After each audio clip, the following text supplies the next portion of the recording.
Protest protest protest, जिधर देखो सिर्फ प्रोटेस्ट, मोदी सरकार के खिलाफ प्रोटेस्ट। और इसीलिए सवाल कि क्या मोदी सरकार के अच्छे दिन खत्म हो गए?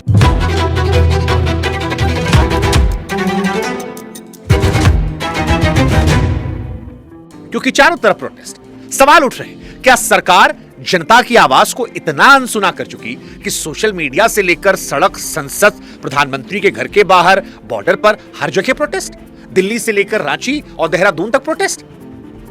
क्या सरकार इस मुगालते में चली गई कि वो नौजवानों के साथ भी गलत कर रही थी, किसानों के साथ भी, विपक्ष के साथ भी, और सब मिलकर कर रहे प्रोटेस्ट? या फिर पंजाब और यूपी के आने वाले चुनाव ने छात्रों के मुद्दे को उठाकर एक नया खेल खेला? ये सारे सवाल आज इसलिए उठ रहे हैं क्योंकि देश की राजधानी दिल्ली आज 3 तस्वीरों में बटी नजर आई। 3 तस्वीर, 3 कहानियां, लेकिन एक ही कहानी के 3 कोने। पहली तस्वीर जंतर मंतर की, जहां पर नौजवान जब संसद की तरफ बढ़ा तो जो अफरा तफरी मची उसने देश को हिला दिया। आंसू गैस, लाठियां, उसके बाद तोड़फोड़। पुलिस कह रही कि हमारे 118 जवान घायल, छात्र कह रहे कि तुमने हमको कस के पीटा है, हिरासत में रख लिया है। शंभू बॉर्डर पर किसान भी आ चुका है, बड़ी संख्या में अन्नदाता कह रहा है कि हाईवे रोक दिया है, दिल्ली हम जाएंगे, अभी मान लो हमारी मांग, अमेरिका वाली ट्रेड डील रद्द कर दो, एमएसपी की कानूनी गारंटी दे दो।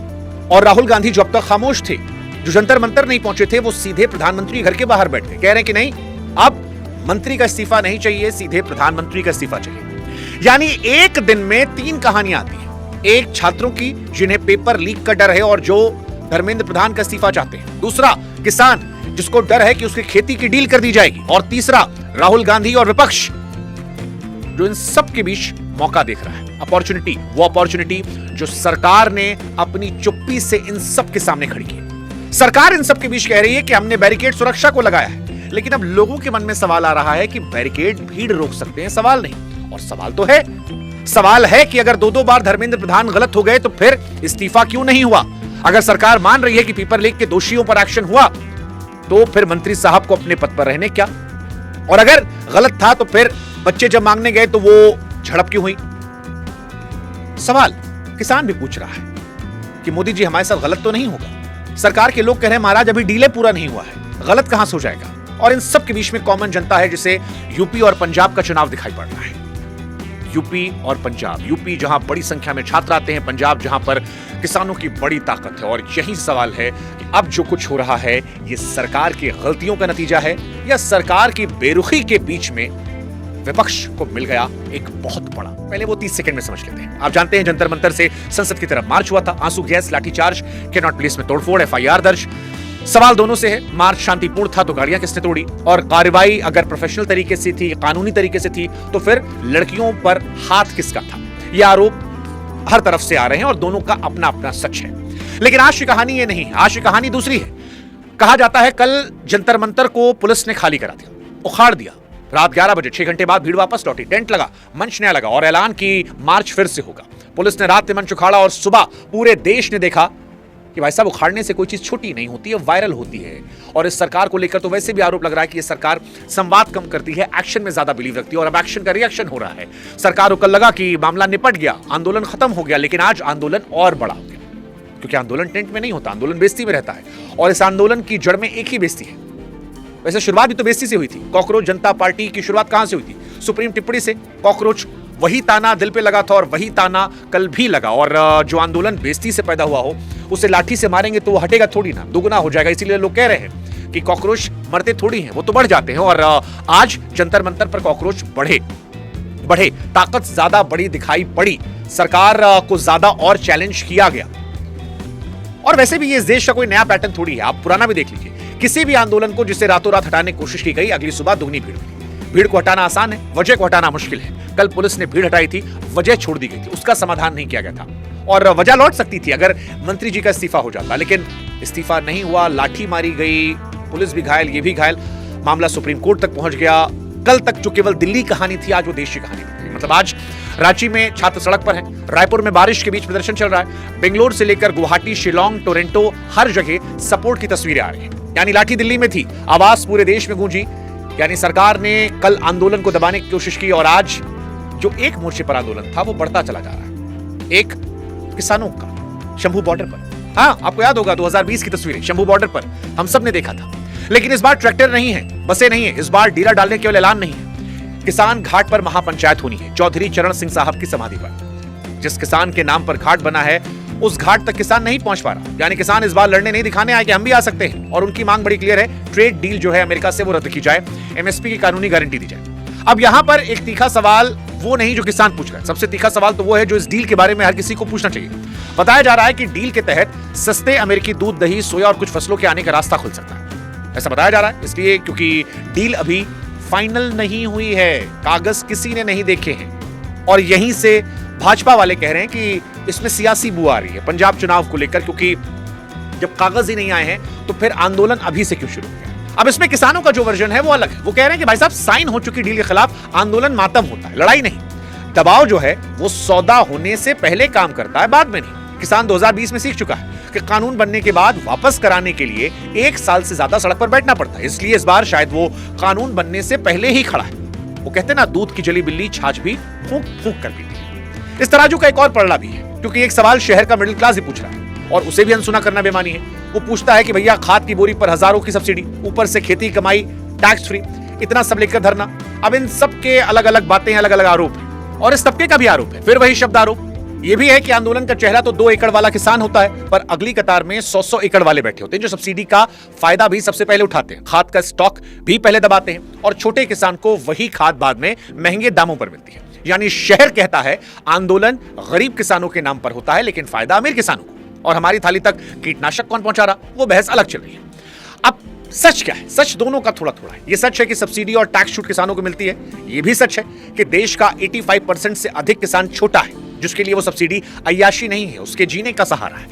ये सवाल जायज है कि बड़े किसान आंदोलन की मलाई खा जाते हैं, और ये डर भी जायज है कि सस्ता अमेरिकी माल आया तो सबसे पहले वही 2 एकड़ वाला किसान मरेगा, बड़ी गाड़ी वाला नहीं। इसलिए असली सवाल ना किसान से है ना मिडिल क्लास से, असली सवाल सरकार से है। और सवाल बड़ा सीधा है, अगर डील अच्छी है तो साहब छुपा क्यों रहे हो? अगर डील बुरी है तो कर क्यों रहे हो? कागज दिखा दो, डर अपने आप मर जाएगा।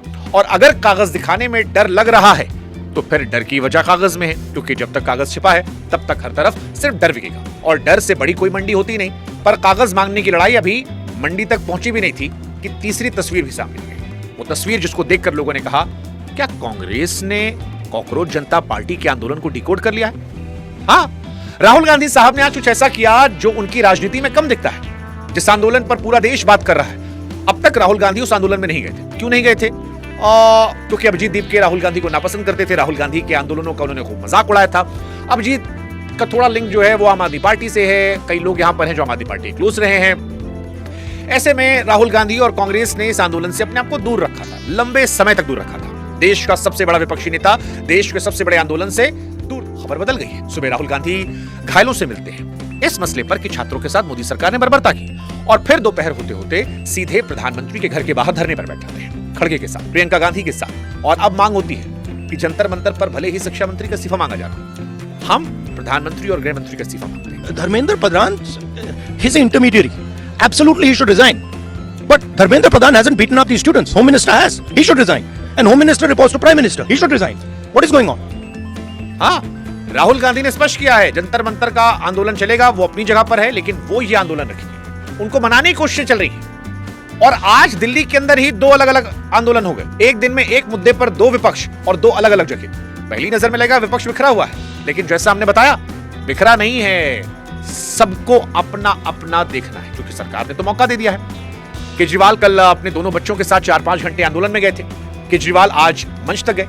मतलब साफ है कि कॉकरोच जनता पार्टी का जो आंदोलन है वो उसका आंगन शुरू से आम आदमी पार्टी के घर के करीब था, आसपास था। तो केजरीवाल के लिए जंतर मंतर जाना घर लौटने जैसा है, और कांग्रेस के लिए बेगानी शादी में अब्दुल्ला दीवाना।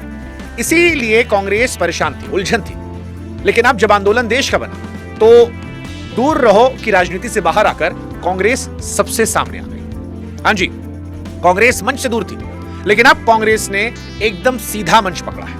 राजनीति के लिए सीधे पीएम आवास के बाहर बैठ गए, और वो चाल चली है जो सधी हुई चाल है, नपी तुली। आंदोलन के मंच पर मत चढ़ो, आंदोलन का मुद्दा मत उठाओ, लेकिन छात्रों का मुद्दा उठाकर अपना नया मंच लगा दो, वहां पर जहां देश के सारे कैमरे वैसे भी तैनात हैं, पीएम के दरवाजे पर। अब आप खुद समझिए कि अगर राहुल गांधी जंतर मंतर जाते तो वो भी एक और चेहरा होते। जब वो पीएम के दरवाजे पर बैठे तो वो अकेली तस्वीर बन गए हैं। और अब भीड़ यहां भी बढ़ेगी। मुद्दा वही है, मंच अपना है, तस्वीर सबसे बड़ी, और हिसाब एक लाइन का। मेहनत आंदोलन की, पसीना छात्रों का, और आज शाम होते होते सबसे बड़ी हेडलाइन कांग्रेस पार्टी की। इसका फायदा तो हो रहा है, आंदोलन की गर्मी भी मिली और कब्जे का इल्जाम भी नहीं लगा, क्योंकि 2020 का सबक सबको याद है। झंडा लगते ही आंदोलन मुद्दा नहीं रहता, विपक्ष बन जाता है। लेकिन सवाल आम आदमी पार्टी से भी है कि अब उनकी स्ट्रेटजी क्या होगी? क्या सारा विपक्ष एक साथ आएगा? क्या कांग्रेस भी जाएगी? या फिर धीरे धीरे जनता को दिखाई पड़ेगा कि अपनी अपनी ढपली, अपना अपना राग, और बीजेपी को समझ में आएगा कि अब सही समय छात्रों का भला कर दो, वरना चुनाव में तैयार बैठे हैं लोग भाला लिए। हाँ, हालांकि एक दिलचस्प चीज जो हमको नजर आई, राहुल गांधी जब प्रोटेस्ट करने के लिए प्रधानमंत्री के घर के बाहर बैठे तो थोड़ी ही देर में मोदी सरकार के मंत्री जितेंद्र सिंह पहुंच गए राहुल गांधी से बात करने के लिए। और वहीं पर मेरे मन में एक ख्याल आया कि जब बच्चों पर लाठी चली थी तो तुरंत ऑन द स्पॉट बच्चों से बात करने कोई मंत्री जंतर मंतर नहीं गया था, कोई नहीं गया था। बच्चे बहुत दिन से बैठे थे, कोई नहीं गया था। सोनम वांगचुक को उठा के अस्पताल भिजवा दिया गया था, लेकिन सोनम वांगचुक से मुलाकात करने कोई नहीं गया था। लेकिन जब राहुल गांधी बैठे तो मंत्री दौड़ते आए। सवाल बच्चे अगर पूछें कि मंत्री साहब, विरोधी तो राहुल गांधी भी हैं, वैचारिक विरोध भी कर रहे थे, जंतर मंतर क्यों नहीं आए? प्रधानमंत्री घर के बाहर मनाने पहुंच गए। सोचिएगा, क्या भारत में इज्जत दर्द की होती है या आपके पद, आपके ओहदे की? वैसे आप इस वीडियो का स्क्रीनशॉट रख लीजिए, चुनाव के बाद इसका हिसाब करेंगे कि कौन जंतर मंतर लौटा, क्योंकि मरहम और वोट चुनाव तक एक जैसे लगते हैं। लेकिन फिलहाल सरकार फंसी है, मोदी सरकार फंस गई है। हालांकि वो चुप नहीं है, बोल रही है। आज प्रधानमंत्री ने, ऐसा लगता है कि हमारा वीडियो देख लिया था, खामोशी वाला, और यही वजह है कि उन्होंने अपनी पार्टी की बैठक में ही सही, लेकिन ये कह दिया कि पेपर लीक घोट पाप है। हम तो इसी बात पर मोदी जी को कोटि कोटि नमन करते हैं कि आपने बोला तो, क्योंकि आप बहुत सारे विषयों पर बोलते ही नहीं, और ये तकलीफ है। और ये देश चाहता है कि आप बोले, क्योंकि प्रधानमंत्री अगर बोलेंगे तो उम्मीद जगती है, और उम्मीद हौसला देती है उन बच्चों को भी कि शायद जैसे राहुल गांधी से मुलाकात करने वो पहुंचे, हो सकता है आप भी मुलाकात कर लें उन बच्चों से जिनको दोबारा परीक्षा देनी पड़ी, कम से कम उनसे। पुलिस कह रही है उधर कि भीड़ हिंसक हुई थी, कार्रवाई मजबूरी थी। पुलिस ये भी कह रही है हिरासत में लिए गए कई लोग छात्र हैं ही नहीं, साजिश के एंगल की जांच चल रही है। यह भी कहा जा रहा है कि संसद सत्र में सुरक्षा समझौता नहीं होगा। जेपी के सांसद कंगना जी कहती हैं कि हम अंदर से डरे हुए थे, पुलिस ढाल बनी।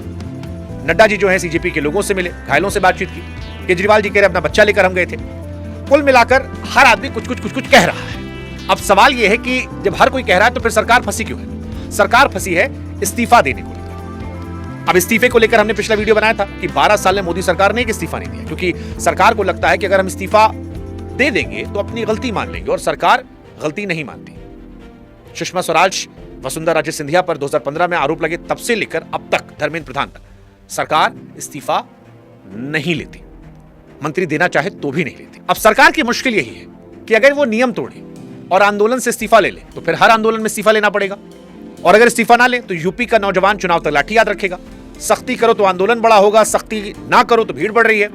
ऐसे में सरकार परेशान है, लेकिन वो कोशिश कर रही है कि इस मामले को ठंडा किया जाए, और इसी कोशिश में आज जेपी नड्डा साहब जो है वो जाकर छात्रों से मुलाकात करने पहुंच रहे थे। हालांकि सवाल फिर वही है कि आरोप लग रहा है शिक्षा मंत्री पर, बात हो रही है प्रधानमंत्री जी से, मुलाकात हो रही है स्वास्थ्य मंत्री से, और इन सब के बीच में संसद के अंदर भी आज विपक्ष शिकायत करता नजर आया। संसद में कहा गया कि हमें बोलने नहीं दिया गया। यह मुद्दा आज हर जगह उठा, सड़क पर, बॉर्डर पर, पीएम के दरवाजे पर, अस्पताल के बिस्तर पर, लेकिन एक जगह नहीं उठा जो इस काम के लिए बना है, वो है संसद। जिस दिन देश का सबसे बड़ा कमरा सबसे छोटा हो जाए उस दिन सड़क बड़ी हो जाती है, और यही रहा। और इसीलिए आज देश के बच्चों की तरफ से हम मोदी सरकार से 3 सवाल पूछते हैं, ना आंदोलन की तरफ से, ना विपक्ष की तरफ से, हमारे तरफ से और देश के छात्रों की तरफ से। और ये सवाल मोदी जी और अमित शाह जी से हैं, उम्मीद करते हैं वो सुनेंगे। है कि अगर परीक्षा का सिस्टम सच में सुरक्षित है मोदी जी, तो अब तक हर लीक, हर गड़बड़ी, हर फायदा उठाने वाले और हर जिम्मेदार अफसर का पूरा हिसाब तारीख के साथ हमारे देश के सामने क्यों नहीं रखा गया? अगर हिसाब नहीं रखा गया तो आप ही बताइए मोदी जी कि कैसे देश का छात्र उस सिस्टम पर दोबारा भरोसा करे? कुछ तो आधार होना चाहिए, या बता दीजिए। दूसरा सवाल जो हमारा प्रधानमंत्री नरेंद्र मोदी जी से है वो ये है कि जवाब मांगने वाले छात्रों पर लाठी 24 घंटे में चल गई, लेकिन जिनकी गलती से पेपर लीक हुआ उन पर कार्रवाई इतनी तेज और इतनी ही तीव्रता से क्यों नहीं दिखी? सजा की रफ्तार सवाल पूछने वालों के लिए, गलती करने वालों की दूसरी। इसी में एक सवाल और ऐड कर दे रहे हैं। राहुल गांधी प्रोटेस्ट करने आपके घर के बाहर गए, आपके मंत्री राहुल गांधी जी के पास पहुंच गए, फिर 20-21 दिनों से प्रोटेस्ट कर रहा है। आप सोनम वांगचुक को उठा सकते हैं, आपके मंत्री मिल क्यों नहीं सकते थे? लाठी मारने के बाद तो मुलाकात पहले दिन कर सकते थे। राहुल जी के पास तो कुछ ही घंटे में आ गए थे। क्या पद देखकर संवाद किया था? और तीसरा सवाल, हमारे देश में परंपरा रही है कि बड़ी नाकामी पर बड़ी कुर्सी जवाबदेही लेती है। नेहरू जी के दौर में लाल बहादुर शास्त्री साहब ने इस्तीफा दिया था। अटल जी के दौर में नीतीश कुमार साहब ने इस्तीफा दिया था। ऐसे में देश की सबसे बड़ी मेडिकल परीक्षा की साख पर हफ्तों से सवाल उठ रहे हैं। छात्र सड़क पर हैं, तो जवाबदेही की वो परंपरा इस बार कहां है? इस्तीफा ही हर जवाब नहीं होता, मान लिया, पर जवाब तो कोई हो। 3 सवाल दर्ज है, जवाब जब आएगा हम वो भी दर्ज करेंगे और उम्मीद करते हैं कि इन सवालों को आप जनता जो है वो बढ़ाकर सरकार के कानों तक पहुंचाएंगे ताकि उन्हें समझ में आए। जैसे हमने मोदी जी से बोलने की अपील की थी, आज उन्होंने बोला, तो अगर ये आप समझेंगे तो शायद वहां तक पहुंचेगा। खैर, आज 3 तस्वीरों के बीच में एक किरदार और था जिसका जिक्र इस शोर में दब गया। नाम सोनम वांगचुक। सफदरजंग अस्पताल का बिस्तर, महीनों का अनशन जो शुरू हुआ था लद्दाख की मांगों के लिए, अब छात्रों के लिए भी जारी है। आज सुबह की मेडिकल रिपोर्ट कहती है कि हालत फिलहाल संभली हुई है, शुगर गिरी हुई है, शरीर में ताकत के जरूरी तत्व कम हो गए, खून की कमी है। डॉक्टर रोज आ रहे हैं, रोज कह रहे हैं ड्रिप लगवा लीजिए, और वो रोज मना करते हैं। कल की हिंसा के बाद अपनी पत्नी के हाथ एक पत्र भेजा, लिखा है छात्रों के साथ जो हुआ उसके विरोध में अनशन जारी रहेगा। लेकिन जंतर मंतर पर नारे हैं, बॉर्डर पर काफिले हैं, पीएम के घर के बाहर धरना है, हंगामा है, और इन सब के बीच में जिस आदमी ने एक्चुअली में लड़ाई सबसे पहले शुरू की, 20-21 दिन सहा, आज उसके बारे में कोई बात नहीं कर रहा, क्योंकि अब बड़े लोग आ गए और बड़े लोगों ने इस मामले को उठा लिया है। सोनम वांगचुक कहीं पीछे छूट गए। सवाल यह भी है कि जिस देश में सुनवाई के लिए भूखा मरना पड़े, संसद के माइक किस प्रकार के ऑन थे? और सोनम वांगचुक के लिए क्या आपको बुरा लग रहा है क्योंकि वो सीन से गायब हो चुकी है? नहीं दिख रहे, मुझे तो नहीं दिखे आज।